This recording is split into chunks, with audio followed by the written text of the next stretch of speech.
Assalamualaikum Sobat Football United, ringan amatiran ala gue. Kali ini gue ingin membahas kabar-kabar terkait dengan Manchester United yang gue ambil dari satu sumber aja. Jadi nanti akan gue komentarin ya. Ini diambil dari Florian Plettenberg. Ini merupakan jurnalis dari Jerman. Langsung aja pertama, kabar dari Ugarte. Jadi sudah disebutkan juga ya bahwa memang Manuel Ugarte ini sudah sepakat secara personal dengan Manchester United. Ugarte sendiri ini berada di daftar tertinggi ya dari Manchester United untuk pemain tengah 23 tahun ini. Sangat ingin bergabung dengan Manchester United dari PSG. Belum ada kesepakatan tapi pembicaraan terus berlangsung. Dan ini dikonfirmasi ulang lagi. Dan sampai dengan saat ini Manchester United masih terus berusaha untuk mencari solusi dengan PSG. Kedua klub ini terus berada dalam kontak ya. Negosiasi terus berjalan. Nah, ini juga harus dipahami bahwa nampaknya situasi tidak mudah dihadapi oleh Manchester United, bahwa Manchester United menginginkan Ugarte menginginkan Manchester United, tapi ada hal-hal yang harus dibahas oleh kedua klub karena nampaknya PSG ini memiliki pandangan berbeda. Manchester United ini terus mendorong untuk Manuel Ugarte, tapi ini bukan merupakan kesepakatan yang mudah, ditulis demikian ya. Paris Saint-Germain ya, ingin menjual sebenarnya Ugarte, dan menurut Paris Saint-Germain PSG peminjaman ini bukan opsi. Kalaupun iya dengan kewajiban membeli. PSG meminta 70 juta euro saat ini. Klub masih terus berada dalam kontak. Diulangi lagi bahwa memang secara personal tidak ada masalah bagi Ugarte bergabung ke Manchester United, dan dia juga ingin bergabung dengan tim dari Erik ten Hag. Disebutkan juga bahwa Manchester United ini memimpin perburuan untuk Manuel Ugarte ya. Ini merupakan hal yang dipahami dari Paris Saint-Germain. Dan yang penting juga untuk diketahui bahwa bukan hanya Manchester United yang menginginkan Manuel Ugarte. Ada 2 tim dari Italia, 1 tim dari Spanyol, dan juga ada 1 klub dari Inggris. Mereka juga berada di sana dan telah melakukan kontak dengan Paris Saint-Germain. Tapi disebutkan Manchester United saat ini memiliki kesempatan yang paling baik untuk mendatangkan Manuel Ugarte. Karena ya Ugarte sudah sepakat dengan Manchester United, tapi belum ada kesepakatan antara kedua klub, antara Manchester United dengan PSG. Oke, ini situasinya seperti apa saat ini ya terkait dengan PSG dan juga pemain lini tengah. Disebutkan memang PSG masih juga mendorong untuk mendatangkan João Neves. Yang menarik adalah penawaran pertama dari PSG ini adalah 70 juta plus add-ons. Dan ini ditolak langsung oleh Benfica.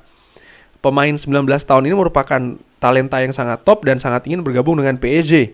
Secara kesepakatan ini sudah selesai, artinya sepakat secara verbal ya. Kesepakatan verbal ini sudah selesai dan sekarang masih menunggu bagaimana kesepakatan antara kedua klub. Jadi menurut gue ini ada efek domino antara João Neves dan juga Manuel Ugarte, terutama untuk PSG, karena PSG ingin menjual Manuel Ugarte untuk mendatangkan, menurut gue ya, salah satunya adalah untuk mendatangkan João Neves. Apakah ada situasi keuangan dan lain-lain ya? Tentu saja ada aturan terkait dengan finansial di sana dan ada kesamaan angka yang diinginkan juga kan. Jadi PSG melakukan tawaran 70 juta euro ditolak oleh Benfica, sementara PSG memasang harga 70 juta untuk Manuel Ugarte. Tapi ada juga klub-klub lain tadi yang ingin mendatangkan Manuel Ugarte. Akankah klub-klub lain tersebut menyalip Manchester United kali ini setelah Manchester United berhasil menikung nih? Siapa tadi? Leny Yoro dari Real Madrid. Kemungkinan itu menurut gue masih bisa terjadi, walaupun secara ringan amatiran kalau melihat angka yang diinginkan oleh PSG itu angka yang cukup tinggi, nomor 1. Nomor 2, bagaimana Manuel Ugarte juga sudah sepakat dengan Manchester United. Menurut gue bisa jadi ini nanti terkait dengan struktur pembayaran. Peminjaman itu disebutkan tidak diinginkan oleh PSG, tapi peminjaman dengan kewajiban membeli itu mungkin akan dipertimbangkan dan mungkin Manchester United bisa bermain di sana. Sekarang, apakah ini akan memiliki resiko? Tentu saja, peminjaman dengan pembelian selanjutnya berarti Manchester United ini akan menghabiskan uang yang lebih tinggi karena peminjaman itu pun juga pastinya akan dengan uang peminjaman ya kan. Lalu setelahnya Manchester United harus membayar biaya transfer di musim panas tahun depan. Namun, faktor penting menurut gue di sini ada nomor satu ya, ada pada tim perekrutan dari Manchester United termasuk juga tim scouting. Ketika tim scouting dari Manchester United memang menganalisa Ugarte ini merupakan talenta yang bagus, ya bisa berkembang, cocok dengan sistem permainan yang akan dilakukan, ya menurut gua bisa sangat dipertimbangkan ya karena ini akan ada investasi untuk jangka panjang. Dari beberapa artikel yang gua baca, ada salah satu gua lupa di Twitter ya bahwa Manchester United ini ketika mencari gelandang bertahan breaker, mencari pemain-pemain di artikel tersebut membandingkan memang siapa yang paling mendekati Casemiro. Ternyata yang paling mendekati Casemiro profilnya adalah nomor 1 Casemiro itu sendiri di artikel tersebut. Nomor 2 adalah memang Ugarte ini dengan segala plus dan minus dibandingkan dengan Casemiro. Apakah misalnya nanti kalau Ugarte datang menggantikan Casemiro maka akan ada booster di lini tengah Manchester United? Itu bisa saja terjadi, tapi juga harus ada beberapa faktor yang dilakukan oleh Ugarte. Misalnya adaptasi dengan Premier League, adaptasi dengan tekanan, adaptasi dengan Manchester. Banyak hal yang harus diadaptasi.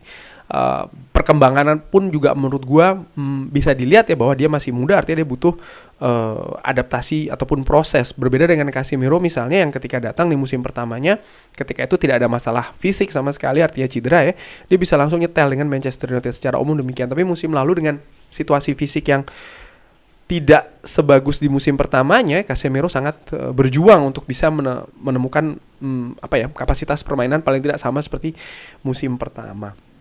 Jadi sangat menarik ini situasi Manuel Ugarte ya, masih terus berkembang. Dan ada situasi lain yang dikabarkan yaitu tentang Scott McTominay yang diinginkan oleh Galatasaray dan mereka terus tidak menyerah ya untuk mendatangkan Scott McTominay. Galatasaray ini memiliki feeling bahwa Scott McTominay sangat terbuka untuk pindah ke sana dan memiliki kesempatan yang sangat serius. Galatasaray sudah melakukan kontak dengan Manchester United dan terus melakukan kontak ya, artinya ada pembicaraan yang sangat intensif di sana. Manchester United menginginkan 30 juta euro yang dinilai masih terlalu banyak untuk pemain yang kontraknya akan habis di 2025. Ya,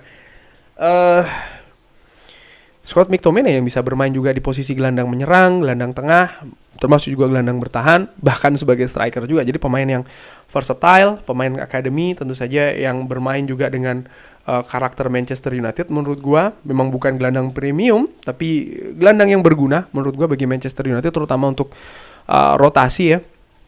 30 juta ini harga yang ditetapkan oleh Manchester United. Mereka ingin menjual tapi angkanya harus 30 juta. Di situ gue berpikir secara realistis ya angka 30 juta memang terlalu tinggi sih ya untuk Scott McTominay. Ini berarti memang Manchester United sebenarnya dalam tanda kutip kalau menurut gue sih setengah-setengah ingin melepas Scott McTominay. Artinya ketika Scott McTominay tetap stay di Old Trafford mereka tidak ada masalah, tapi kalaupun lepas mereka ingin 30 juta. Kenapa? Untuk supaya mereka bisa lebih fleksibel dalam mencari pengganti dari Scott McTominay yang sampai dengan saat ini belum keluar nih ya identifikasinya siapa kira-kira pemain tersebut. Nanti kita lihat ya akan seperti apa perkembangannya. Ini rumor nih antara Aaron Wan-Bissaka dan juga West Ham, pemain 26 tahun. Ini bukan merupakan topik panas terkait dengan ketertarikan dari West Ham United. Hal bisa saja berubah di di transfer window kali ini kalau Manchester United menurunkan harga dari Aaron Wan-Bissaka yang nilai masih terlalu tinggi ya. Kontraknya juga selesai di tahun 2025. Sama seperti Scott McTominay, menurut gua Manchester United tidak dalam posisi harus menjual Aaron Wan-Bissaka. Dan kalaupun mereka melepas berarti mereka harus mencari penggantinya. Ada beberapa nama yang pernah dikatakan termasuk misalnya Denzel Dumfries ya, tapi gue tidak berpikir Denzel Dumfries akan didatangkan karena pemain ini pemain premium. Manchester United nampaknya untuk bek kanan ini lebih fokus ke Diogo Dalot, sehingga ya, menurut gue secara ringan amatiran sih memang plotnya akan Diogo Dalot ke bek kanan, jadi akan mencari mungkin pemain bek kanan yang bisa untuk rotasi. Dan kalau gue melihat dari Aaron Wan-Bissaka misalnya ya memang ada ups and down dari penampilannya, tapi dia bisa menerima situasi sebagai pemain rotasi, dan menurut gue ini merupakan salah satu poin plus dari Aaron Wan-Bissaka yang musim lalu pun juga menurut gue secara keseluruhan tampil bagus. Salah satunya adalah ketika bermain di final ya kan, menghadapi Manchester City, sehingga gue menilai Manchester United tidak dalam posisi harus menjual sang pemain. Dan kabar terakhir yang ingin gue bahas dari akun ini adalah terkait dengan Matthijs de Ligt, di mana Matthijs de Ligt ini masih menjadi kandidat kuat untuk Manchester United, tapi negosiasi saat ini dihentikan. Wow, jadi negosiasi ini dihentikan ya, karena Manchester United tidak ingin membayar 50 juta euro plus add-ons, dan Bayern Munchen tidak akan merendahkan nilainya. Dan de Ligt tahu terkait dengan fakta ini dan dia masih liburan. Dia masih akan liburan dan akan bergabung ke latihan Bayern Munchen di tanggal 2 Agustus dan juga bersiap untuk hal tersebut. Tidak ada kesepakatan dengan Jonathan Tah, selama de Ligt tidak dijual ya. Jadi ini menurut gue tergantung seperti apa juga terkait dengan transaksi negosiasi Matthijs de Ligt dengan pemain yang juga diincar oleh Bayern Munchen, yaitu adalah Jonathan Tah ya dari Bayer Leverkusen. Jonathan Tah sendiri ya menurut gue akan sangat menentukan sih faktor dari Matthijs de Ligt ke Manchester United. Walaupun Manchester United sudah mengamankan Leny Yoro, tapi gue pikir ini juga agak aneh ya, karena Matthijs de Ligt dan juga Leny Yoro ini sama-sama berposisi center back sebelah kanan. Akankah salah satunya akan dimodifikasi untuk ke kiri? Ini juga menarik. Atau memang sudah ada pemain lain yang diplot untuk posisi back tengah sebelah kiri? Harry Maguire misalnya, yang musim lalu bisa tampil bagus juga di posisi tersebut. Ya Manchester United terus sibuk menurut gue, dan tentu saja proses negosiasi mendatangkan pemain butuh kesabaran. Tapi gue menilai Manchester United sejauh ini sudah cukup bagus bahkan nilainya ya. Bergerakan di bursa transfer musim panas ini, dengan sudah ada di awal bulan atau memasuki pertengahan bulan Juli ini sudah ada 2 pemain ya kan yang diamankan, Leny Yoro dan juga Joshua Zirkzee, di mana memang 2 posisi depan dan juga center back ini memang harus didatangkan pemain baru. Lalu juga tidak bisa dipandang sebelah mata, staf kepelatihan juga sudah baru ya, dimulai dari 2 asisten manajer dari Erik ten Hag, lalu juga ada pelatih kiper baru, bahkan dikembangkan tim kesehatan juga sudah dilakukan perubahan di sana. Jadi cukup dinamis ya yang dilakukan oleh manajemen baru dari Manchester United ini, termasuk juga menurut gua so far cepat sih apa yang dilakukan mereka. Belum selesai, fans harus tetap bersabar ya sambil menyaksikan dan menanti update siapa-siapa lagi yang akan didatangkan dan juga dilepas dari Old Trafford. Kurang lebih demikian. Bagaimana menurut Sobat Football United? Seperti biasa silahkan drop di kolom komen. Terima kasih sudah menyaksikan. Jangan lupa like, share, dan juga subscribe. Wassalamualaikum warahmatullahi wabarakatuh. Thank you.